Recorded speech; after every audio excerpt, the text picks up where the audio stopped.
ERLC has just released a huge new update, with a new bank building and bank robbery, a new map editor for private servers, new and remodeled vehicles, and jail bail ads. There's a lot to unpack in this update. Starting off, we're going to tour the brand new River City Bank. When you walk up to the bank, you can see it is a lot different than before. It is not what I thought it would be, because I said in my video it would look the same because of this part, but this is the only part that is the same on the building. They only kept this drive-through part. Everything else is completely different. So upon entering the front doors, you can see to your right there are some self-serving banking ATMs over here that are available 24 hours. Over here you can see there's teller booths with 2 desks over here and 2 desks over here. Over here on the left, there are 2 offices that you can discuss things with, and there's a vending machine over here. Now the rest of the building, you need to use the bank job to access, so when you start the job over here, you can enter this room, and over here to your left, there is the vault over here, which I think is really cool, and it's completely changed. I'll show you the inside of that in a minute. Moving on over here after the clock, you can see there are 2 rooms to your right. So entering the first one, you can see these are where you would enter to serve clients. These are the teller booths, and this door leads to the exterior over here. This door over here leads into the other room, which is the lane area, so you can go over here and talk to your customers. Now these buttons currently don't work. I don't know if that's intentional.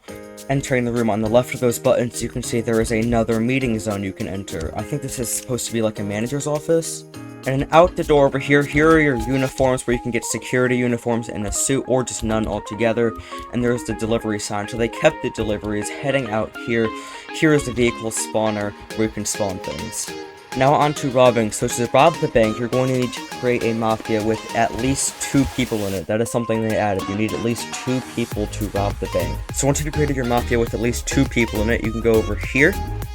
You can either lockpick this back door, or you can shoot out this window. The alarm will start sounding, so you have to look for the code. A code will spawn in the building. So in this case, the code was in the room next over here. So the code over here is 8716. It spawns randomly every time. So heading over here, you're going to type in 8716. Well, that's for me at least. Heading down here, you can see this new vault area, which is really cool. You have to jump over the lasers, and you do have to pick up these charges, because you will need them to blow open the vault. I'm out of stamina. They need to give you more stamina or remove the amount of lasers here. So you planted this charge. There's no way anyone could ever do this unless you have multiple people. Maybe that's why they added the thing. But I'm going to heal myself in this case.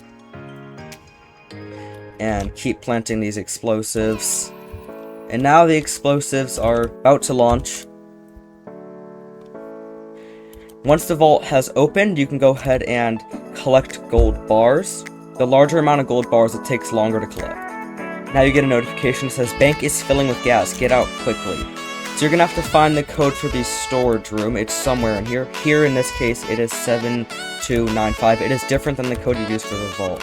7295 is the code, so you're going to enter this over here, 7295 in my scenario. You're going to go down here. You actually have to shoot this open. You have to shoot the vent open, and then you can start climbing through the tunnels. Once you reach the end of the tunnel, you're going to have to shoot this again, and then you're going to go out these doors, which leads to the actual tunnel. So they added a new compartment over here in the actual tunnel. It's a tunnel over here. And when you enter here, there's a new area over here, which is really cool. Moving on to the map editor, so if you scroll all the way down in your server settings, you do have to buy this. You can create custom layouts. So if you click create new layout and you click load, you can edit props you want to place down. For example, you can place yield signs, which I didn't even know you could do. You could also place pallets, work lights, a bunch of stuff, such as trash cans, entire fences, and even entire billboards. Once you're satisfied, you can click auto loaded if you want this to appear when anyone joins your server for any server sessions. We also have a new 2022 Bullhorn Determinator CT with a bunch of trims. The standard edition goes 0 to 60 in 5.5 seconds. It also has a top speed of 132. Thank you guys for watching. Let me know down in the comments what you think about this update. I personally really like it, especially the bank robbery. Comment, like, subscribe, and I will see you guys later. Bye.